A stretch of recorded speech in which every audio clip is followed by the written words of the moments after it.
The following program is sponsored by CBN. Today, best-selling author Eric Metaxas is back with a children's book that's not just for kids. We can say what you can't say sometimes in a different forums. Follow Donald the Caveman on his latest adventure. People are really hungry for that.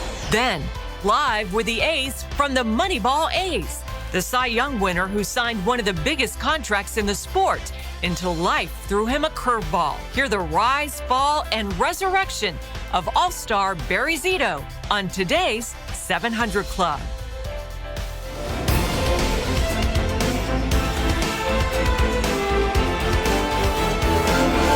Well, welcome to the 700 Club. It looks like it's chaos in Israel.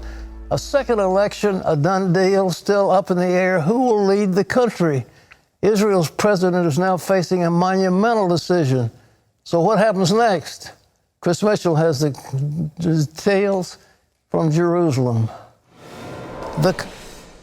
Israeli President Reuven Rivlin met with each party that won seats in the election. He wanted their recommendation of whether Benny Gantz of the Blue and White or Benjamin Netanyahu of the Likud should form the next government before making his decision. Benjamin Netanyahu received one more recommendation than Benny Gantz and might get the first chance to form a government. After 10 members of the joint list, a combination of Arab parties, recommended Gantz, Netanyahu called in his opponent for a unity government. The way ahead for Netanyahu or Gantz is not easy, and it's the numbers that tell the challenging story. Of the 120 seats in Israel's Knesset, a leader needs 61 of those seats to form a government. There are 55 seats on the right aligned with Netanyahu's Likud. On the left, Gantz's Blue and White has 44. But 10 members of the joint list of Arab parties could support Blue and White in a minority coalition. That adds up to 54 seats, but still short of the 61 magic number. That's why Avigdor Lieberman is described as a potential kingmaker. His party holds 8 seats, and he remains uncommitted. Regardless of who is chosen, it may take weeks to get a new government, and it's even possible Israelis could go to the polls for a third time. Well, CBN Middle East Bureau Chief Chris Mitchell is with us. Chris, it looks crazy. The Prime Minister has the largest group. Likud has the largest. But did he go over the line pushing for that West Bank takeover? Well, that's a possibility, Pat. You know, ironically, it seemed like people in Judea and Samaria didn't turn out as much as you would have expected. That is a possibility. But right now, I think the ball lies in the hands of the president, Reuven Rivlin. He says he wants a broad and stable government. He's going to do everything he can to prevent a third election. And right now, he's calling Benny Gantz and Netanyahu up to his residence. In fact, Pat, it's just around the corner and up the hill from where we are right now. I talked to his spokesman earlier today, and it's going to be closed to the press. And you wonder if he's trying to implement what Psalm 133 says, that how blessed it is when brethren dwell together in unity. We'll see what happens after tonight's meeting. Well, didn't Netanyahu ask Benny Gantz to come and form a government? And Benny said, because you're under indictment, I'm not going to do it. Is that the deal? Well, he did. He actually has done it twice. He did it right after the day after the election last Wednesday. He did it yesterday as well, asking Gantz for a unity government. And, you know, the Blue and White, Pat, really ran basically on a no Netanyahu election. That was their campaign. They said that Netanyahu is potentially under indictment, and it's how can you vote for a prime minister that might be indicted? So really, that was probably one of their number one campaign platforms that they have. So, but Netanyahu has said that he would like to have a unity government, and it seems like Rivlin might be the one to try to bridge the differences between Gantz and Netanyahu. And he's sort of he's a ceremonial figure for a large part, but his one big political choice that he has to make is who's going to be the candidate to form the next government. And we'll see if he's able to bridge the gap between the Blue and White Likud, Gantz, and Netanyahu. Well, now, Lieberman wants a totally secular government. He doesn't want the Orthodox to have the preferences they now do. Is that a possibility? He used to be a buddy of Netanyahu. What's the deal with him? Well, actually, he was a buddy with Netanyahu. He was his defense minister. And if you look back to how this all got started, Pat, you have to go back to last November. He actually left the government. That led to the collapse of the government, why we had elections in April and why we're having elections right now, because he was the one that Netanyahu had to bring into, or wanted to bring into his government, but they couldn't bridge the divisions between Lieberman, who wants a secular Israel, and the religious parties. There was a bill about the Haredi. The ultra-Orthodox would have to serve in the military. They didn't want that signed. Lieberman did want it, and that was unable to bridge that divide. And Pat, it also raises up something that's really one of the main divisions in Israeli society right now, is the division between the secular, that also is represented in the blue and white, Lieberman's party, and the religious, represented by Likud. Do you think they're going to go to another election? Is that too way out?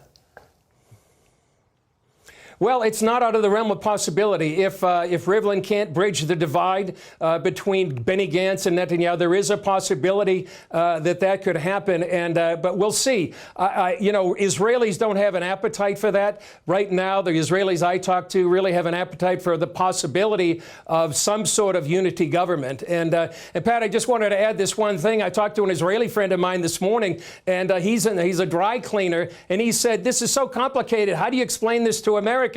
And he thinks this will work. You know, it's so complicated. In the United States, you have Republican and Democrat. Here in Israel, it's sort of like chocolate and vanilla ice cream. Here you have chocolate, vanilla, strawberry, pistachio, chocolate chip, and you try to make a sundae out of that, or as it will in this case, a coalition government. It's very difficult. And then when you add the politics and the personalities of Israeli politics, it really gets very complicated. That's, I think, why people really need to pray that somehow Israel will have a stable government going forward with all the threats facing Israel and the possibility of a regional war here in the region. We'll take that as the ice cream sundae solution to the Israeli problem. Thank you, Chris. God bless you. Thanks, in other news, Iran's president is warning the U.S. to, quote, get out of the Persian Gulf. John Jessup has more. That is right, Pat. Speaking at an Iranian military parade in Tehran, President Rouhani said the Islamic regime can take care of security in the Persian Gulf and Western nations should stay out. His declaration comes in response to the United States announcement that it's sending more air defense systems and troops to Saudi Arabia. Trump administration officials blame Iran for a military strike on Saudi's largest oil facility, which temporarily cut production by half. Speaking on CBS's Face the Nation, Secretary of State Mike Pompeo said Iran is looking for war. Bloodthirsty and looking for war. President Trump and I were looking for a diplomatic resolution to this. What does that mean? We had a nation state attack another nation state, the largest attack on the global energy supply, I think, in all of recorded history. The United States is also forming a maritime coalition with the United Kingdom, Saudi Arabia, and other Gulf nations to protect shipping in the region. Iranian proxies are believed to be behind attacks on several vessels in the Gulf. Earlier today, Pat, Iran freed a British flag tanker it seized over the summer. We love the Iranian people. They want to have a regime change. And we keep saying we don't want regime change. Well, they're in the grip of that group of mullahs. They've got that theocracy that is running the country, and we need to get rid of them. And the president keeps saying we don't want regime change. There's got to be regime change. And I think what we need to do is to call on the college students and call on the labor unions over there to rise up against that group and to say, we will support you. The last time they had something like that, the Obama administration did nothing and let that chance go idly by. But right now, there's a possibility of doing something, but we've got to put pressure on them. And I think they can't get away with this attack on the Saudis. They have something called Karg Island, where it's the main center of their petroleum production. And there's nothing that says we couldn't launch some cruise missiles right into the middle of that and blow it up. And if we did, it would put chaos into their situation. But I think what we're afraid of is that if the mullahs are as bad as they are and the people hate them, if we stir up a spirit of nationalism where the mullahs say, well, we're being attacked by those infidels from the West, and all red-blooded Iranians have got to come together. If they pull that patriotism card, it may slow down our efforts. So it's a real conundrum in Washington, but something's got to be done to feed the necessary equipment and supplies and support to the underground in Iran to throw over their government. And we need to think a regime change, not sanctions. John. Pat, well, here in Washington, Democrats are pledging more investigations and ramping up talk of impeachment over allegations the president pressured a foreign leader to investigate 2020 challenger Joe Biden. As Amber Strong reports, President Trump says this is all just more fake news. President Trump admits he discussed former VP Joe Biden with the president of the Ukraine, but denies any wrongdoing. Democrats say there's one way to find out. Release the transcripts of that phone call. The conversation I had was largely congratulatory. The Trump administration is defending the July 25th conversation in which the Wall Street Journal says Mr. Trump pressured the Ukrainian president about 8 times to investigate political rival Joe Biden. The Trump administration is accusing the former VP of working to get rid of a Ukrainian prosecutor who was reportedly looking into a company where Joe Biden's son Hunter served as a board member. Trump's doing this because he knows I'll beat him like a drum. The president is defending that conversation in a tweet, calling the report a media con and saying there was no pressure. The Ukrainian foreign minister also coming to Mr. Trump's defense. The incident coincides with a whistleblower complaint that reportedly involves Mr. Trump's phone call with a foreign leader. Democrats have not been able to obtain that complaint from the administration, but want to see if the two incidents are connected. They accuse the president of offering a quid pro quo to the Ukrainians, and that impeachment may be the only solution. If the president is essentially withholding military aid at the same time that he is trying to browbeat a foreign leader into doing something illicit, then that may be the only remedy. That same Wall Street Journal story says there's no mention of a quid pro quo, and officials say it's highly unlikely. I've watched this president evaluate how and when and to the extent we should provide support to Ukraine. Those conversations have always been 100% appropriate, 100% lawful. Now, Speaker Nancy Pelosi has always been lukewarm on the idea of impeachment, but she's giving the administration until Thursday to turn over that whistleblower complaint or face more investigations. Amber Strong, CBN News, Washington. Thanks, Amber. Pat, back to you. This whistleblower, somebody claimed that he had been listening to the conversation. The person who supposedly did that is not available. He didn't hear any such conversation. And this whistleblower, who is he and what did he possibly hear? Is there somebody listening in on the president's telephone call? That's the way it was portrayed. And the answer is no, he didn't. But you see, Biden was chairman of the Foreign Relations Committee at the time, and he was the one who was trying to withhold a substantial amount of aid if the Iranians prosecuted a company that his son was principal in. That's the deal.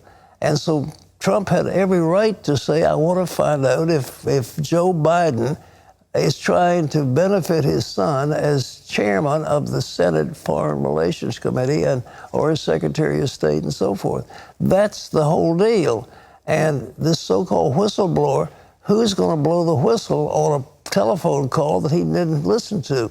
The telephone observer can't be found because he didn't exist. And you ask yourself, how can somebody be a whistleblower who doesn't know what he's talking about? John? Pat, people in the Houston area are drying out and cleaning up after drenching rains brought catastrophic flooding. Many places around the city received up to 30 inches. In one town, a hospital was evacuated and water inundated several homes and businesses. Some say the flooding may be worse than 2017's deadly Hurricane Harvey. Operation Blessing is on the scene, delivering crucial supplies. Working with local churches, Operation Blessing teams are delivering water and disaster relief kits, as well as praying and offering spiritual comfort to the victims. Pat? We just made a little pitch for Operation Blessing. If you want to help, and I'm sure you do, the telephone number is 1-800-700-7000. It's Operation Blessing Disaster Relief Fund. And of course, we're always always on track when somebody's hurting, and they are hurting badly in Houston. When you think Route 10 around Houston was underwater, people couldn't get to the major international airport. That if you know anything about Houston, that 10 goes around the city, and that was underwater. It's unbelievable how they're doing it. Well, anyhow, we want to help them, and the people in Texas have really been undergoing a huge amount of rain. They've never seen anything like it. It's unprecedented. The amount of flooding that's coming into that great city, and we're going to be able to help them. So 1-800-700-7000 is the number to call. Well, Terry, something else. Indeed, he's back. Donald the Caveman Part 2, the wall he's building, and the girl named AOC who's trying to stop him. Why this children's book is not just for kids. And then the superstar pitcher and his record-breaking $126 million contract. Barry Zito talks about his storied journey to the top and his drastic fall from grace. And you'll never believe what he once did to try to get his groove back.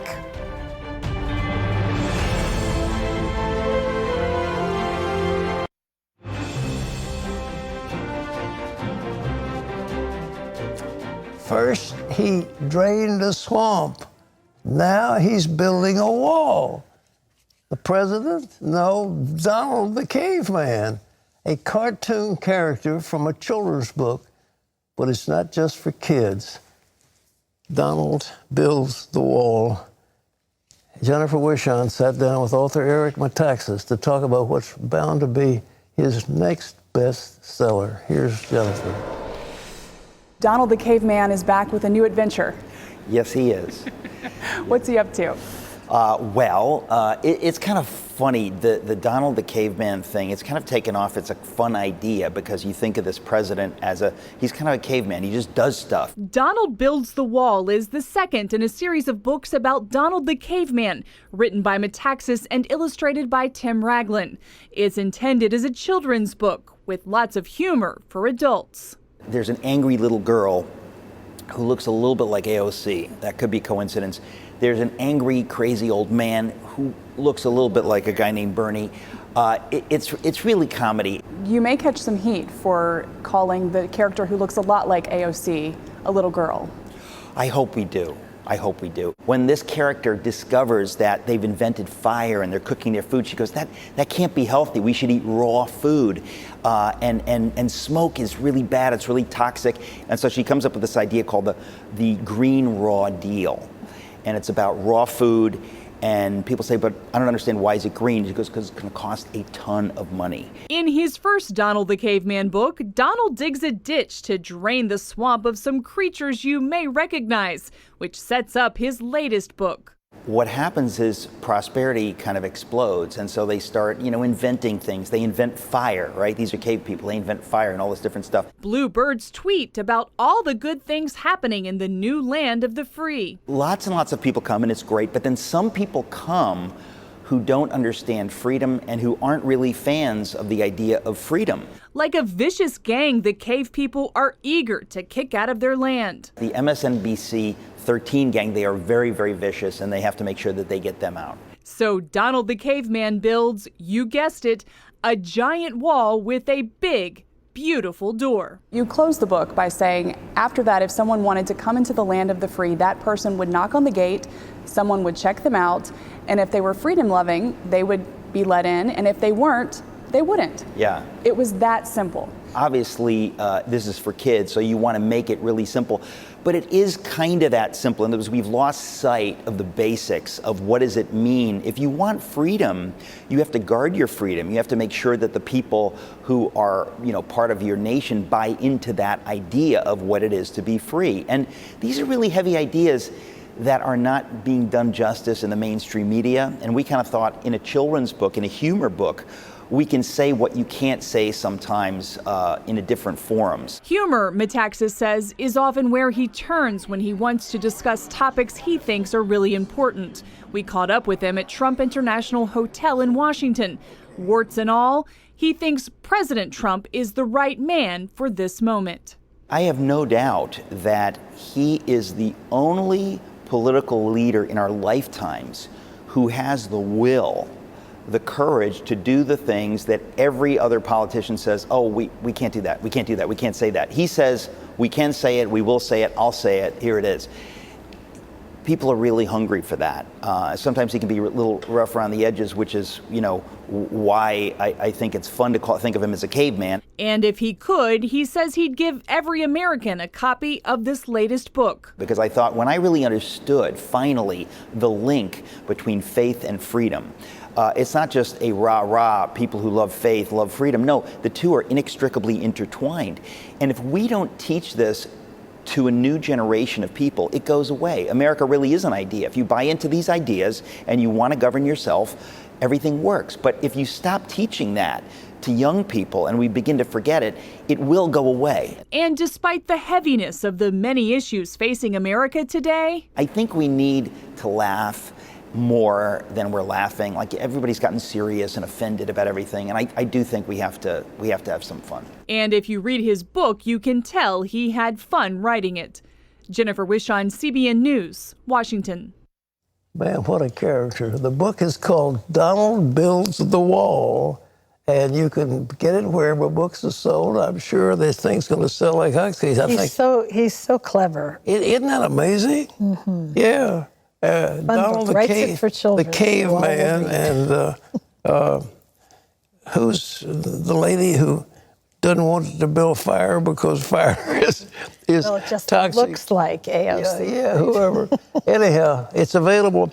What an incredible guy. Okay, Terry, what you got? Well, still ahead. Hail pounding on windows, popping sounds like gunfire. A twister rips through a town, terrorizing a mother and daughter. The help they never saw coming. But first, he had the biggest contract in baseball. So why was he kicked off the World Series roster? Barry Zito reveals the inside story behind his famous curveball. That's coming up.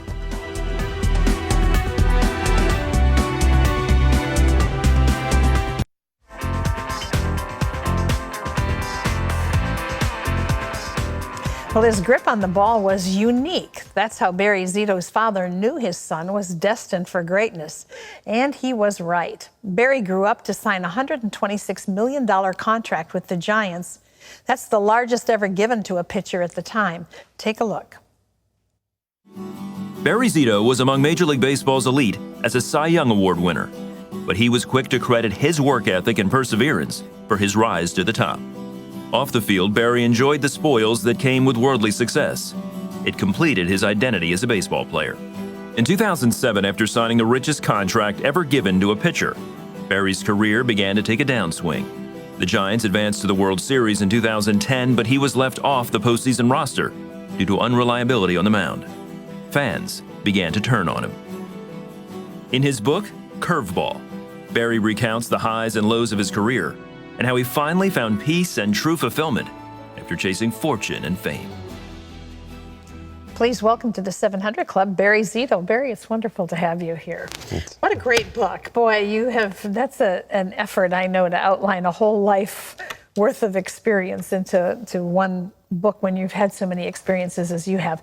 Go back, if you will, to your early childhood, because your dad realized early on that you had a unique grip. I have a baseball with me. Show us what the norm is and what your grip is. Yeah, so I picked up a book when I was 7, my father put in front of me, called The Art of Pitching by Tom Seaver. And there was pictures of curveball grips, but of course they were right-handed pictures. And so I just gripped it left-handed, so I think I gripped it backwards. So this is the normal way that people throw a curveball, if you will, like this, or for a right-hander like that, off this middle finger. But for me, I gripped it this way, and I split the seam here. And I just had better control of it the whole time, and never met anyone from that point on who threw it like me. So your dad knew that you were destined for greatness, that certainly was the hope of his heart. Talk a little bit about your relationship with your dad, because it was complex. It was, yeah. My father was an incredible jazz musician who conducted and arranged for Nat King Cole. Wow. And he met my mother. She was a backup singer for Nat. But then he left New York and became a talent manager. And eventually, was telling these people how to become successful, and he knew the culture of success, and he knew the signs of failure, as he told me. And so when I came along at 7, we lived in San Diego, and he just knew how to teach success, even if it was in that on to you. yeah, Right. even if it was in something he didn't know about. And so he always was telling me, be a champion. Yeah. You can be a millionaire. You can have anything you want. And so these worldly things were starting to appeal even at the young age. Well, that's the dream of the world. So you're a Cy Young Award winner. You get this incredible contract that you sign. And all the things that your dad talked to you about came. You had the success. You had the adulation of fans. You had the money. What did that do to you? Yeah, it was very difficult because I didn't have any foundation spiritually growing up. So baseball, in a lot of ways, was my God. I was defined by it. I even felt that I had to earn my father's approval and love from pitching well. Of course, he didn't mean that, but that's how I interpreted it. So when I had this huge success as a young adult, I thought I had created it all, and I took credit for everything. But underlying was this fear of, how do I repeat this? Mm-hmm. And for every athlete, it seems, there comes the moment where the performance starts to slide a little bit. That happened for you.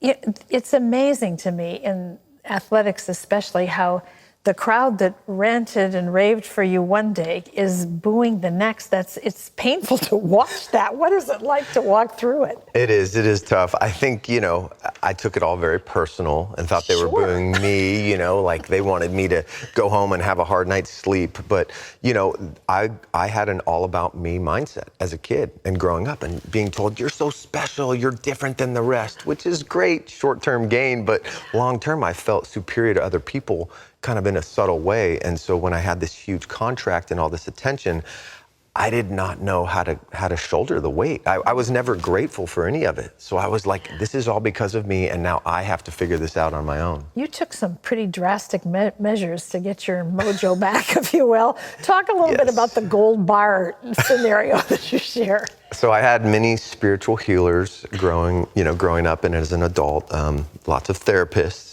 Until they didn't work, and I'd go get the next. So I found one, and we went to the East Coast, and we ingested this pill that had been from bacterial excrement, and the bacteria had ingested gold themselves, and in the excrement it was this thing that was supposed to grow my brain, stage 4 brain growth, which was this new thing. So wow. It made me feel very euphoric. It reminded me of these crazy drugs I used to do in high school.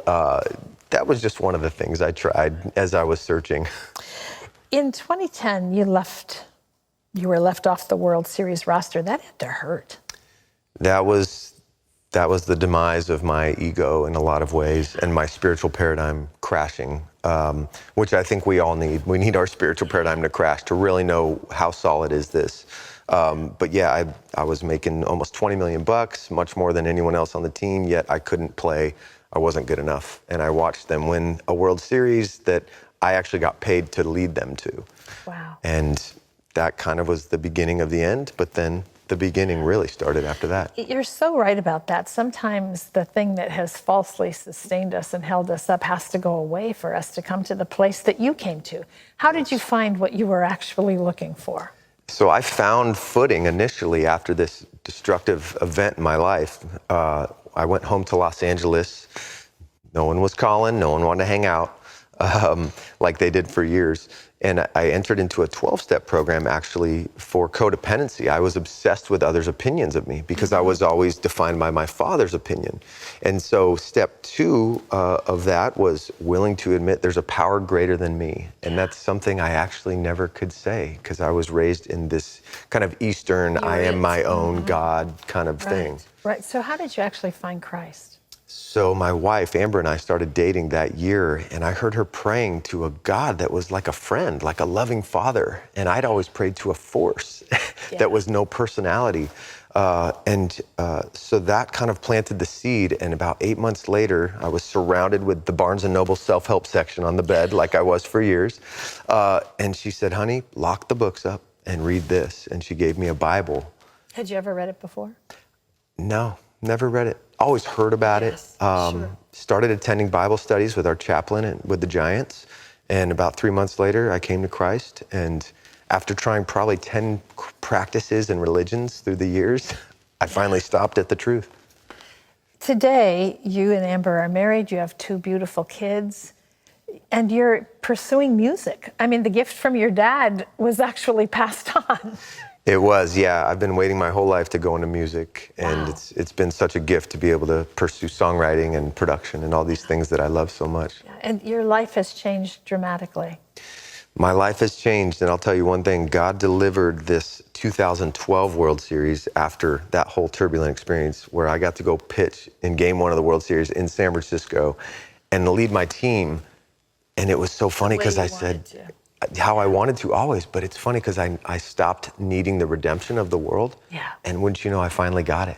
But it's just so backwards how it happened. Yep.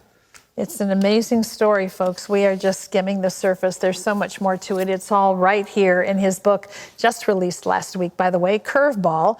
Get a copy. It's available wherever books are sold. What a wonderful story. Thank you so much. Thanks so much, Terry. Thanks for sharing with us today. Absolutely. Well, still ahead, we've got your email. Carmen says, my daughter claims my husband and I are toxic for the grandkids. She refuses to let us see them. What can we do? We have your questions, and Pat's got some honest answers for you coming up. Plus, later on, he was born Samuel, but he became Simone, the choice this man made so there'd be no turning back. That is still to come.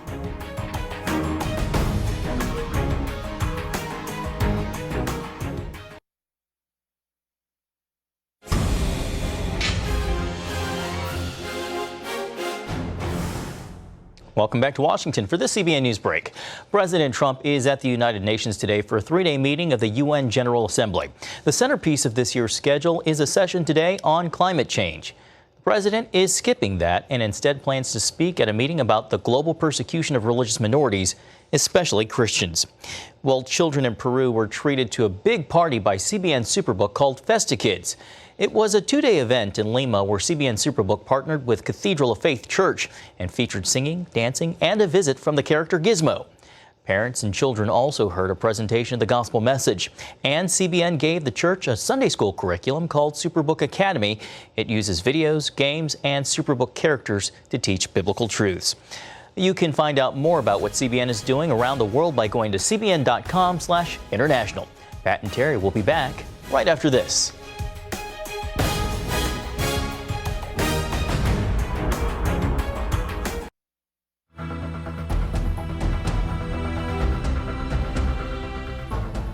Hail pounding the windows, popping sounds like gunfire, and absolute utter darkness. That's what left Nicole Ellis and her daughter paralyzed with fear as they huddled together in their basement.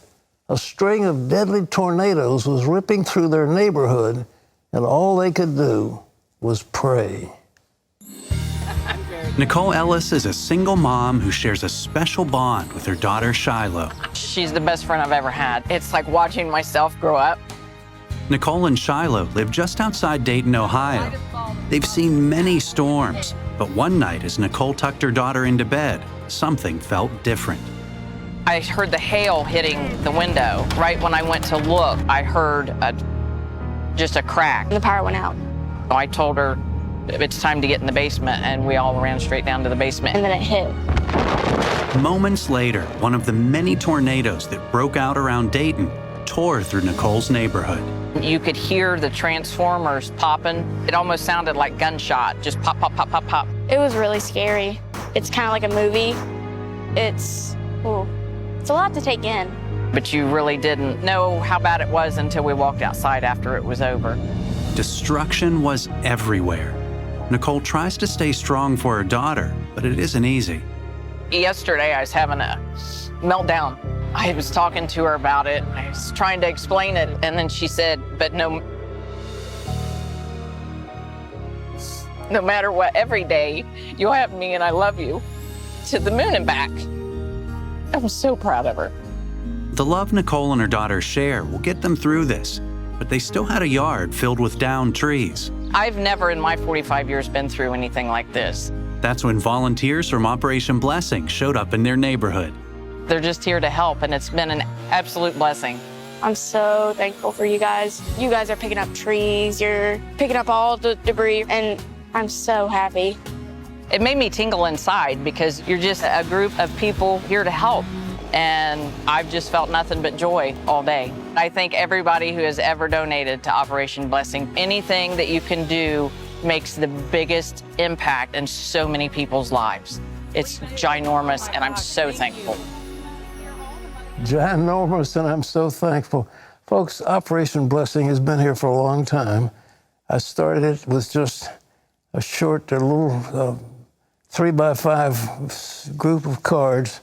People call in, and we try to match the need with the opportunity. But now it's multi-million dollars. We're helping thousands of people around the world. And if you want to be a 700 Club and you want to help your fellow man, it's easy to do. 65 cents a day and you can be a 700 Club member. 65 cents a day. I don't know. I don't even buy, Cokes and stuff are bad for you. Absolutely. So I don't buy them. Well, you give to Operation Blessing instead. Yeah, but what do they cost? I don't even know. They used to cost I don't know because I don't drink soda either. You're not very helpful. All right. Well, whatever it is, it's a couple bucks a can. It's something like that. And just think 65 cents, you can change the world. Now, we want to give you some. Our producer is a lady named Edie Wasserberg, and she's very creative. And she says, I want to do something on the transforming word, Proverbs verses of wisdom, favor, and anointing. And I'd like you to read these verses from Proverbs. And so I read them, and we also have a DVD of me doing it. And it's got words of wisdom, favor, and anointing, music for meditation. This is volume 3, and it's a tremendous thing. You could watch it and listen to it and be blessed by it. So the transforming word comes as our gift to you because we appreciate you joining the 700 Club. So pick up the telephone. It's easy to do. 1-800-700-7000. Okay? Time for some questions. Let's go. Are you ready? Okay. Pat, this first one comes from Carmen, who says, my prodigal daughter claims my husband and I are toxic for the grandkids and refuses to let us see our grandchildren until they turn 18 years of age. She's angry at us and has used the grandkids as pawns to hurt us. The grandkids do love us and want to spend time with us. Is there anything legal or otherwise we can do? I don't think there's anything legal. You don't have a right, unfortunately, over your children. You've got the kids when they're young, but your daughter is a rebel. You know, I was reading in Proverbs, it says grandchildren are the adornment of grandparents. You know, they really are like a crown. I'm so thrilled. My grandchildren are wonderful. And then I have great-grandchildren, and they're wonderful, and you're just so proud of them. And to deny those relationships are just outrageous. There's nothing legal you can do, but you sure can pray and ask God to get that daughter's heart right. But, you know, she's rebellious, and, you know, God's going to punish rebellion. He doesn't like rebellion. And that daughter's in serious trouble. All I can say is just keep on praying and keep on loving those grandkids, okay? This is Jesse, who says, Dear Pat, is it okay to have a Twitter account? I created one to follow local sports teams and to keep up with current events. It's a great way to stay informed, but the more I use it, the more I see that the internet and social media can be such a nasty place. What is your opinion on whether or not using these social media platforms is a good idea? I think it's a terrible idea. I think people are giving all this, you know, Facebook, they're putting personal stuff about themselves that should never be put out there. And this Twitter stuff, you can go out of your mind. You know, I've got to check my email. I mean, come on. I mean, there are thousands, you know. Well, I just had, you know, I ate 2 eggs for breakfast. Oh, and that's your email from your little buddy down the street. And then I'm going out for lunch today at the Burgies or someplace. You know, I've got this and I've got that. And you can spend all your time reading that garbage. And then the statements that they put on these Twitter accounts and on the various things, and the comments are so nasty and so toxic, I wouldn't have anything to do with them. They really are a waste of your time. Spend your time on more important things. Read important books. Read the Bible. and spend your time helping people, all right? This is Nandam, who says, I understand that a parable is an earthly story with heavenly meaning. But what is the difference between a parable and a story which Jesus told? Are a parable and a story the same? Well, a parable is supposed to be a story that has a moral message, and it doesn't necessarily have to do with some heavenly thing, but it has a truth in it. And Jesus spoke in parables so that people couldn't arrest him. They'll get him for treason if he's not careful. So he talked about sowers sowing and birds coming in the air and taking seed and all that, and rocky soil and so forth. He taught in parables, and they supposedly give one spiritual message. So you got to be careful when you're reading a story. Don't push it to too many things. You read one story, and people come up with all these side meanings. It's supposed to teach one truth, period. All right. This is Justin, who says, I recently visited a church in my community on a communion Sunday. The only people to be served communion were the ministerial staff, deacons, and deaconesses. No one else in the congregation partook in the Lord's Supper. We just observed. They drank the wine before eating the bread. Is it biblical for only a select few to take communion? And does the order in which the Lord's Supper is consumed matter? Well, if you want to copy the Lord, he took the bread and he broke it, and they had the bread and then they had the wine afterwards. In the Catholic Church, I mean, it's the ecclesiastical people celebrate their thing by they dip the wine and so forth. These little wafers. In the Protestant churches, they pass along a dish and everybody eats communion together. In the early Testament, that's the way it was. They ate a communal meal together, and that's what communion was. They ate together, and, they celebrated the Lord's Supper, and Paul says, as often as you eat this bread and drink this wine, you show forth the Lord's death that he come. And so anyhow, I think the sacerdotal churches do separate from the laity. The laity did not necessarily get a chance at all the sacred things. It's for the priest. But that's the different communions, okay? Well, you have choices where you go, right? You have choices where you go. Thank you, Terry. We thank all of you for your questions. We do love hearing from you. Up next, he hated life as Samuel, but he loved being Simone. So why did this man stop living the transgender life? He'll tell you himself after this.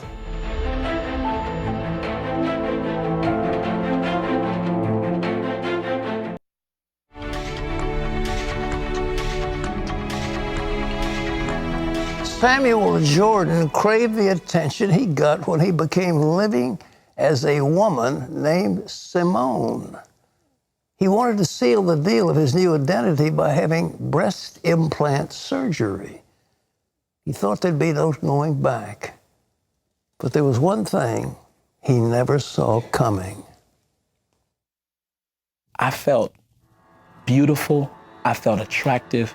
I knew that I was wanted because the moment I walked out of the door, like, wow. Samuel Jordan was his given name. Simone was his chosen name, the one he picked at 19, when he committed to living his life as a woman. For the first time in my life, I actually felt like I had found the person I was supposed to be. That was a far cry from what he wanted to be as a child. Growing up in a Christian home in Fort Myers, Florida, he loved God, church, and dreamed of one day becoming a pastor.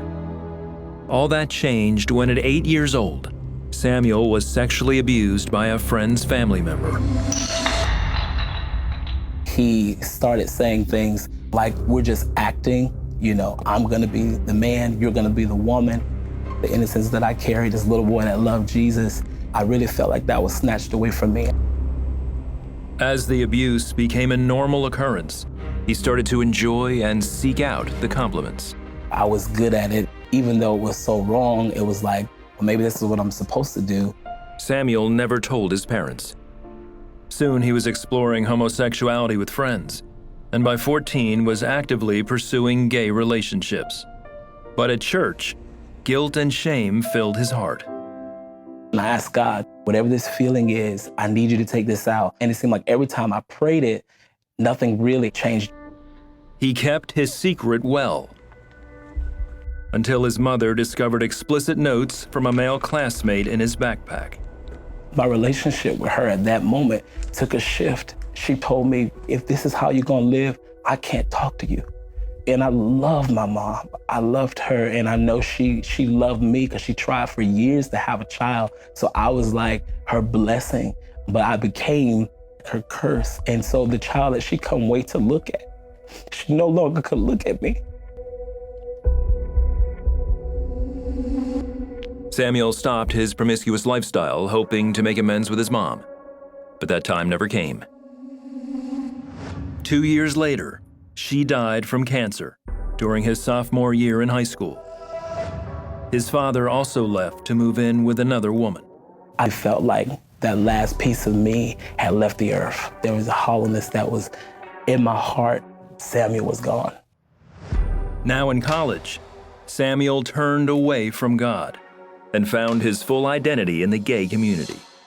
I really hated Samuel. He wasn't accepted. Samuel was disowned. Samuel was alone.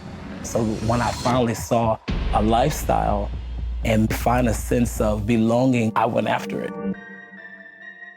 Empowered by those feelings of acceptance, Samuel changed his name to Simone and began living as a transgender. Simone was that person that everybody wanted. Simone was that person that got the level of affirmation and love and acceptance that Samuel never got. Transitioning to his new identity, Simone started working as an escort. He also had breast implant surgery. If I got implants, I'd be an abomination. That God would definitely say, he's unusable. He's made his decision. Still in college, Simone became popular and desired. But in time, the guilt and shame started to resurface. Though I had became this person, I didn't know who I was looking at. I just felt like my inside, who I really was now being destroyed. He dropped out of school and moved home to Fort Myers, where a family friend allowed him to stay with her. She had one condition, that Simone go to church with her. Although reluctant at first, he finally agreed. I also felt like maybe if I go to church, maybe I'll hear something that may give me a sense of direction. But in church, as he listened to the worship, God showed him he needed more than just direction. He needed a savior. Because I knew that I was desperate for something. That moment made sense. I was desperate for him, and I was lost without him. And so as he began to sing that, I began to cry from a very, very desperate place. Here's the enemy on one side. No, you changed your name.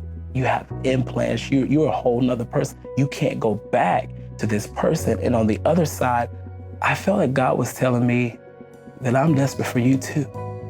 I want you to come back. I've been waiting on you. I don't care who you've become. I don't care what you've done to your body. I'm willing to do anything it takes to come and bring you out if you're willing to say yes. I just said yes, yes, yes. And I remember slinging my hands and I said, I'm free, I'm free, I'm free, I'm free. And as I'm saying I'm free, I feel like all of the junk, all of the shame, everything the enemy had placed on me had to let me go because I'm free. In that moment, Samuel felt the guilt and shame fall from him. I was blown away that I could be so far from him, to be so wanted and so accepted and so received without any strings attached. Samuel had his breast implants removed and made the transition to living fully as a man again. More than his outward appearance, God transformed his heart and showed him his true identity in Christ. He just said, you just tell me yes, and I'm gonna show you I'm God enough to fix it. I'm God enough to show you that I can bring you back to my original intent for your life. And that's what he did for me, and it won me over. What an amazing transformation. You know, the world would say, accept what Simone has done. Simone wants to be transgender, so let Simone do her thing. That's what the world tells you, and then the world wants to set up a whole system of human rights that would surround Simone with legal protection so that she could keep on doing her thing. But God says, no, I love Samuel. Samuel is mine, and you're not going to have him. I want to take back what belongs to me. And God has a claim on you, the way he made you. And he wants you that way. And the big thing is that Samuel said, I'm free, I'm free, I'm free. And I ask you right now, whatever you've gotten into, you may think that you are a woman, you want to be like a man. You think you're a man, you want to be like a woman. You think you're a man, but you want to be attracted to men instead of women. You're a woman, you want to be attracted to women instead of men. God says, look, you know what I made you for. And I love you, and I'm sovereign.